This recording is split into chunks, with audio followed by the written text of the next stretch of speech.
স্বাগত জানাই premier university presents রাত ৯টার খবরত। তনার লগে আছি আয় অনন্যা। প্রথমে জানাই দিই আজিয়ার খবরের শিরোনাম গিল। Radisson Blu pre Ramadan exhibition 2025 উদ্বোধন করছে চশিক মেয়র ডাক্তার সাদাত হোসেন। ফ্যাসিস্ট দালাল খুনি ওসি প্রদীপর দ্রুত ফাঁসি কার্যকর ও মেজর সিনহা হত্যাকাণ্ডের বিচারের দাবিত বিক্ষোভ সমাবেশ। চট্টগ্রাম সার্কিট হাউসত জলবদ্ধতা সমস্যা লইয়ে মত বিনিময় সভার আয়োজন করছে চট্টগ্রাম বিভাগীয় প্রশাসন ও জেলা প্রশাসন।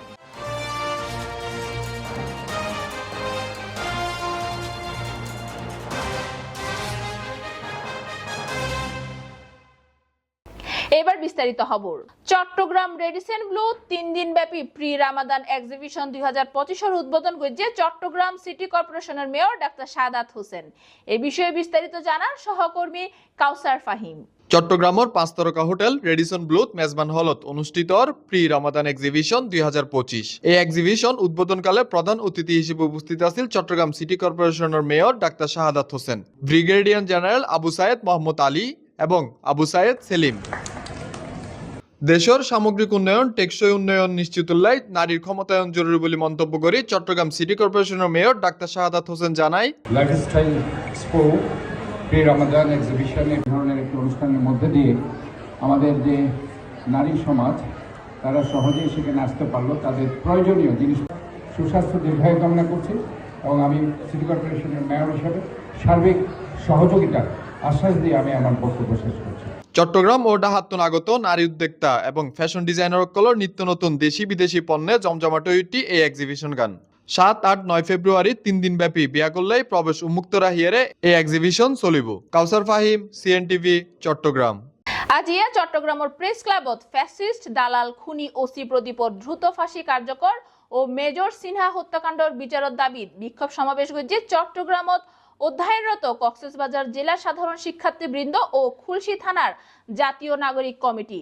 বিস্তারিত সহকর্মী সাকিবুল ইসলামর রিপোর্টত। চট্টগ্রাম জামাল খান প্রেস ক্লাবের সামনে ফ্যাসিস্ট সরকারের দালাল খুনি ওসি প্রদীপর দ্রুত ফাঁসি কার্যকর ও মেজর সিনহা হত্যাকাণ্ডের বিচারের দাবিতে বিক্ষোভ সমাবেশ করছে চট্টগ্রাম অধ্যয়নরত কক্সবাজার জেলার সাধারণ শিক্ষার্থীবৃন্দ ও খুলশী থানার জাতীয় নাগরিক কমিটি। বিক্ষোভ সমাবেশত বক্তব্য রাখে অ্যাডভোকেট সাজিদ আব্দুল্লাহ সাইফ, সমন্বয়ক চৌধুরী সিয়াম ইলাহি ও খুলশী জাতীয় নাগরিক কমিটির মনসুর। এছাড়াও বক্তব্য রাখে অনেকেই। উক্ত সমাবেশত মেজর সিনহা হত্যাকাণ্ডের বিচার ও ওসি প্রদীপর 2022 সালে ফাঁসির আদেশ মঞ্জুর হইলেও এখন পর্যন্ত তা কার্যকর না হওয়ার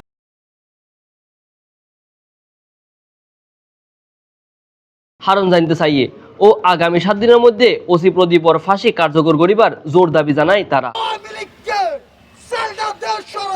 আমাদের প্রয়োজন নেই, নয় আমরা ছাত্র জনতা আবারও সোচ্চার হয়ে আন্দোলন করব।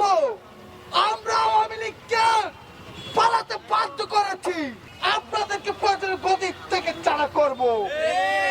আমরা কোন আওয়ামী লীগ বুঝি না, কোন হাসিনা বুঝি না, ওই কোন নারায়ণগঞ্জের মেয়র কোন মেয়র জাহাঙ্গীর বুঝি, কোন যতই বড় শক্তিশালী হোক, কোনদের কোন অস্তিত্ব আমরা বাংলার জমিনে দেখতে চাই না। আমরা কক্সবাজারের সঞ্চার রাজকে এই চট্টগ্রামে মানব বন্ধের বন্দিত চাই। দ্রুতের মধ্যে ফাঁসির কাজ হইতে ঝুলিয়ে তার শাস্তি নিশ্চিত করে কক্সবাজারের মানুষের যে আতঙ্ক সৃষ্টি করেছিল সেটা থেকে আপনারা আমাদেরকে মুক্ত করবেন।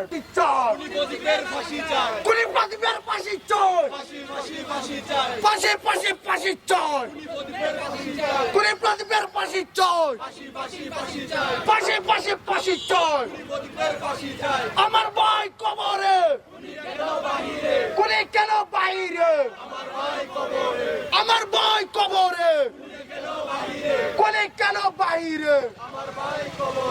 Justice, justice. We want justice. We want justice. Justice, justice. Justice, justice. We want justice. We want justice. মাধ্যমে যথেষ্ট পরিমাণে সবার সামনে আসছে। এই খুনি প্রদীপ 2013 নয়, শুধু 2018 সালে টেকনাফ থানায় ওসি থাকাকালীন সময়ে 2018 থেকে 2020 সাল পর্যন্ত প্রায় 161 জনকে সে ক্রসফায়ারের নাম করে হত্যা করে। কিন্তু আমরা দেখতে পেয়েছি 2022 থেকে তার ফাঁসির রায় কোনোভাবে কার্যকর করা হয়নি। আমরা মেনে নিচ্ছি 2022-এ তার ফাঁসির রায় কার্যকর হয়নি, কিন্তু আমাদের প্রশ্ন থেকে যায় আওয়ামী সরকারের পতনের পরে অন্তর্বর্তীকালীন সরকার দেশের দায়িত্ব নিয়েছে, অন্তর্বর্তীকালীন সরকার রাষ্ট্রের দায়িত্ব নিয়েছে। অতএব এত বছরে যতগুলো হত্যাকাণ্ড হয়েছে, যতগুলো অবিচার হয়েছে, সব কিছুর বিচার অন্তর্বর্তীকালীন সরকারকেই করতে হবে। আমি মনে করি অন্তর্বর্তীকালীন সরকারের আইন উপদেষ্টা এবং স্বরাষ্ট্র উপদেষ্টা বারবার যে বলছে আওয়ামী লীগের বিচার করবে, খুনি হাসিনার বিচার করবে, যদি এই খুনি প্রদীপের বিচারই তারা করতে না পারে, আমরা মনে করব সেই জীবনেও খুনি হাসিনার বিচার করতে পারবে না। যেখানে খুনি প্রদীপ 2013 থেকে শুরু করে 2022 পর্যন্ত সে যে পরিমাণে তাণ্ডব চালিয়েছে, পুরো বাংলাদেশের বিভিন্ন জায়গায় সে ওসির দায়িত্ব পালন করেছে এবং প্রত্যেকটা জায়গায় সে হাজার হাজার মানুষকে মেরেছে, হাজার হাজার মানুষকে সে অত্যাচার করেছে। বিশেষ করে টেকনাফ থানায় সে 161 জনকে ক্রস ফায়ারের নাম করে মেরে ফেলেছে এবং সে ক্রস ফায়ার করার পরেও এমনও কথা আছে সে যে রাতে ক্রস ফায়ার করতে পারতো না, সে সেই রাতে একটা কুকুর হলেও মারতো। এরকম জঘন্য ছিল ওসি প্রদীপ। হাসিনার বাকশাল কায়েমকারী ওসি প্রদীপের এখনো পর্যন্ত ফাঁসির আদেশ হওয়ার পরও ফাঁসির রায় কার্যকর হয়নি, তাকে ফাঁসির দড়িতে ঝোলানো হয়নি। করতেন ফাঁসির কার্যকর করতে না পারে, তাহলে আমরা বুঝে নিব কখনোই অন্তর্বর্তীকালীন সরকার হাসিনা এবং স্বৈরাচারের দূষর যারা ছিল, ফ্যাসিস্ট যারা গণহত্যা করেছে, তাদের কারো ফাঁসি, তাদের কারো বিচার করতে পারবে না। ফাঁসির দাবিতে রাজপথে এসেছেন তাদের সবাইকে আন্তরিক অভিনন্দন। আপনারা হয়তো জানেন আমার ছবিটা অনেকটা ফেসবুকে যে ভাইরাল হয়েছে, আমি সেই অ্যাডভোকেট সাজিদ আব্দুল্লাহ সাহেব। আপনারা জানেন 2013 সাল থেকে হচ্ছে ওসি প্রদীপের উত্থানটা। আমাদের সেই দিন জামায়াত নেতা কাদের মোল্লার রায়ের দিন ছিল। সেই রায়কে কেন্দ্র করে আমাকে দুপুর 1টা বাজে আমার বাসা থেকে সে গ্রেপ্তার করে। গ্রেপ্তার করার পরে আমার 2 হাতে হ্যান্ডকাপ পরায়, হ্যান্ডকাপ পরার পরবর্তী সময়ে তার পিস্তল টেকিয়ে আমার 2 পায়ে 6টা গুলি করে। গুলি করার এক পর্যায়ে সে আমাকে 6তলা বিল্ডিংয়ের ছাদ থেকে টেনে হিস্টে ফেলে দিচ্ছিল। ওই সময়ে দিগন্ত টিভি, এরপর হচ্ছে এনটিভি, তারা লাইভ টেলিকাস্টে ছিল, যার কারণে চাকমা এক ডিবি বলতেছিল স্যার তাকে ছেড়ে দেন, চ্যানেলগুলো মিডিয়া লাইভ করতেছে। পরে সে আমাকে ওই 6তলা ছাদ থেকে ফেলে দিয়ে মেরে ফেলতে পারে নাই, আমি জানে বেঁচে যাই। আমাকে সেখান থেকে মারধর করতে করতে আমাকে নিচে নিয়ে আসে। 7 জনকে গুলি করেছিল, সবগুলো সে গ্রেপ্তারের পরপরই গুলি করেছিল। সুতরাং আমরা আজকে এমন একটা দেশে দাঁড়িয়ে আছি যে দেশটাকে আমরা বর্তমানে স্বৈরাচার মুক্ত স্বাধীন দেশ বলতেছি। আজকে কেন আমাদেরকে এই খুনি প্রদীপের ফাঁসির রায় কার্যকর করার জন্য রাজপথে দাঁড়াতে হচ্ছে?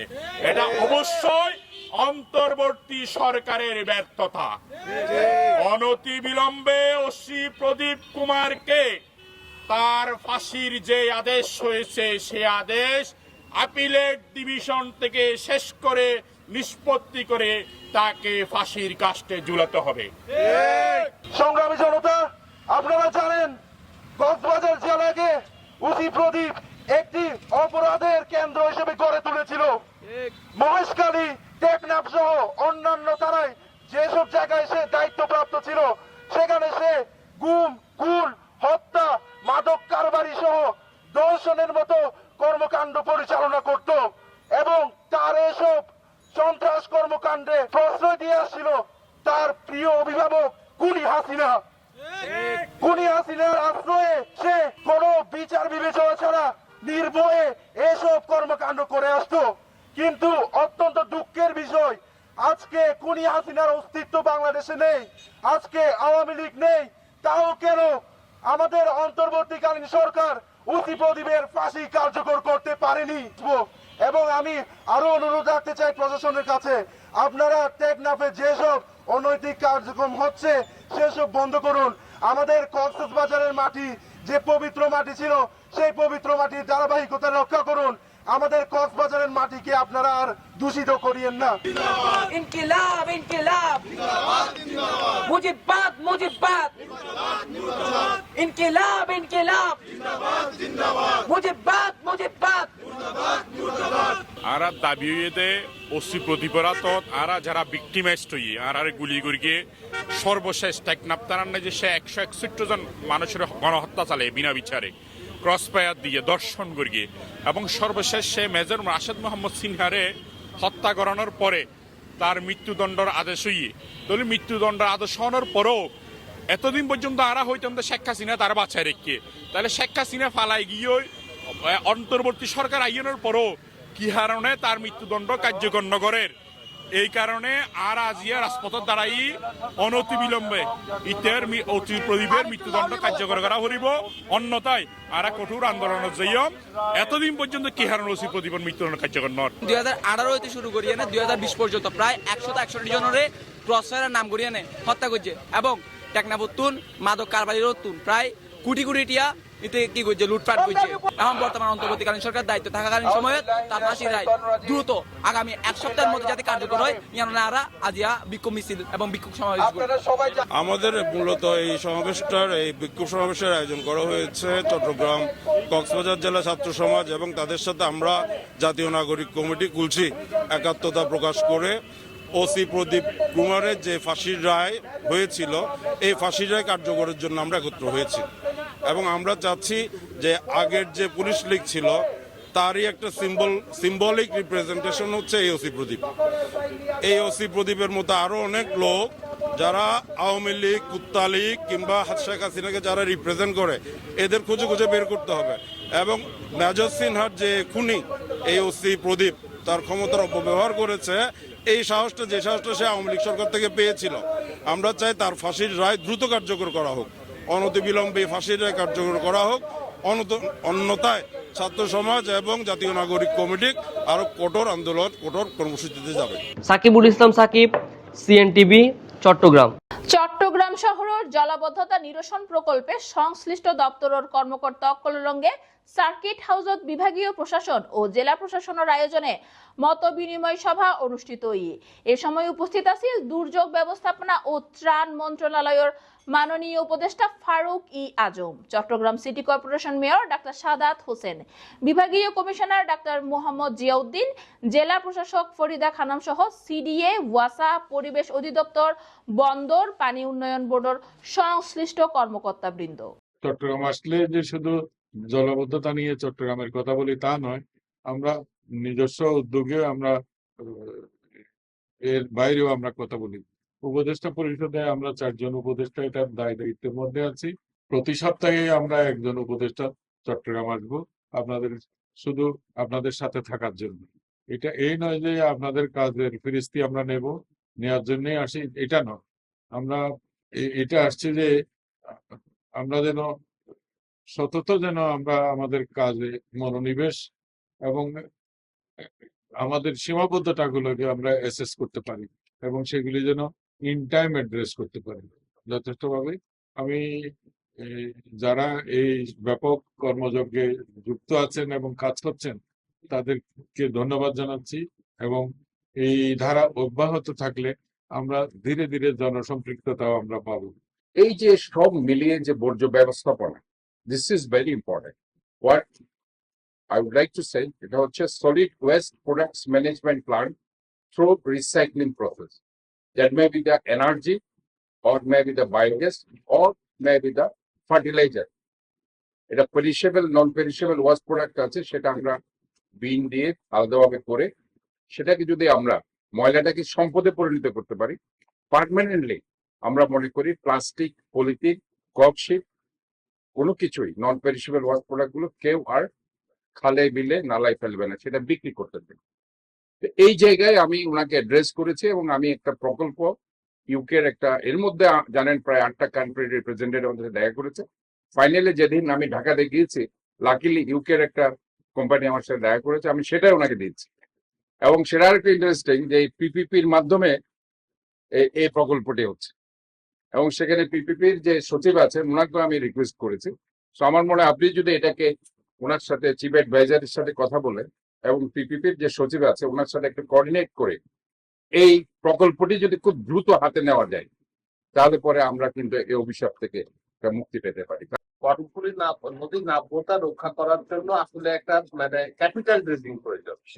ক্যাপিটাল ড্রেজিং প্রয়োজনের জন্য কিন্তু স্যার আমাদের পৃথকভাবে এখন থেকেই যদি আমরা এটার পদক্ষেপটা না নিই স্যার, যদি আমাদের এখন সবকিছু 4-6 মাসের জন্য আমরা নিচ্ছি, কিন্তু আমাদের সবকিছুকে ব্যর্থ করে দিবে যদি আমরা সেটা না পারি। ফলে একই সঙ্গে আমরা কিন্তু ক্যাপিটাল ড্রেজিং এর একটা দাবি সামনে রাখবো বা প্রকল্প সামনে রাখবো। হয়তো সেটা আমরা বন্দর কর্তৃপক্ষকে অনুরোধ করে তার এরিয়ার বাইরেও আমরা তাদেরকে সংশ্লিষ্ট করার জন্য চেষ্টা করি, নাহলে কিন্তু এটা স্যার আমাদেরকে অন্যভাবে করতে হবে। চট্টগ্রাম জলবদ্ধতা নিরসন স্যার আমাদের একটা অ্যাসাইনমেন্ট দিয়েছেন, আমরা মেয়র মহোদয়ের সঙ্গে যোগাযোগ করেছিলাম। মেয়র মহোদয় স্যার আমাদেরকে 2টা খাল দিয়েছেন স্যার, একটা রসুলবাগ খাল দিয়েছেন, আপনি স্যার একটু আগে উদ্বোধন করে আসছেন স্যার, দেখেছেন আমরা সেখানে কার্যক্রম শুরু করেছি স্যার। রসুলবাগ ফুলতলা কাঁচা বাজার হয়ে স্যার কাঁচা বাজার থেকে শুরু হবে, এতে স্যার রসুলবাগ আবাসিক এলাকা পর্যন্ত খনন হবে স্যার। তারপরে গিয়ে স্যার বিরজা খালে নামবে স্যার, ওখানে বিরজা খালে স্যার আমরা 700 মিটারের কাজ করবো স্যার। আর 700 মিটার স্যার বাংলাদেশ সেনাবাহিনী করেছে স্যার। এই 700 মিটারের কাজ করলে স্যার আমরা অলরেডি স্যার আমাদের কার্যক্রমগুলি শুরু করেছি স্যার। আমরা স্যার এখানে স্যার পরিবেশ অধিদপ্তরকে স্যার আমরা যুক্ত করবো স্যার, আমাদের ছাত্র সমন্বয়তা থাকবে স্যার। আপনি আমাদেরকে কিছুক্ষণ আগে বেশ ভালো ভালো পরামর্শ দিয়েছেন স্যার, আমাদের প্রোগ্রাম রাখতে বলেছেন স্যার। স্যার আমরা মাইকিং করবো স্যার আমাদের এই কার্যক্রম শুরু করার পরে, যাতে আমরা এই খালটাকে ক্লিন করার পরে স্যার, আমরা 2টি খাল পেয়েছি, খালগুলি ক্লিন করার পরে যাতে ফার্দার আনক্লিন না হয় স্যার, সেজন্য স্যার আমরা ওই সংশ্লিষ্ট এলাকাতে স্যার মাইকিং রাখবো। মাইকিং করার পরে স্যার যদি তারা এলাকাবাসী যদি আউটফুল না হয়, সেক্ষেত্রে স্যার আমরা হার্ড লাইনে যাবো স্যার। প্রয়োজনে স্যার আমরা সেক্ষেত্রে মোবাইল ফোনের মাধ্যমে স্যার যে পর্যন্ত যাবো স্যার, সেখানে স্যার আমরা এটাকে জানিয়েও দেবো স্যার। আর এটা স্যার এর আগে স্যার আমরা শুক্রবার মসজিদের যে খুব হবে স্যার জুমার নামাজে স্যার আমরা ইমামদেরকে বলবো যে বিষয় স্যার আমার করবে স্যার। সুপ্রিয় দর্শক, শেষ ঘড়ির প্রিমিয়ার ইউনিভার্সিটি প্রেজেন্টস রাত 9টার খবর আবারও চলে এসম অনারালাই তথ্যবহুল খবর লইরে। ততক্ষণ পর্যন্ত বেগুন সিএনটিভির সাথে থাকিবেন এবং সুস্থ থাকিবেন। ধন্যবাদ।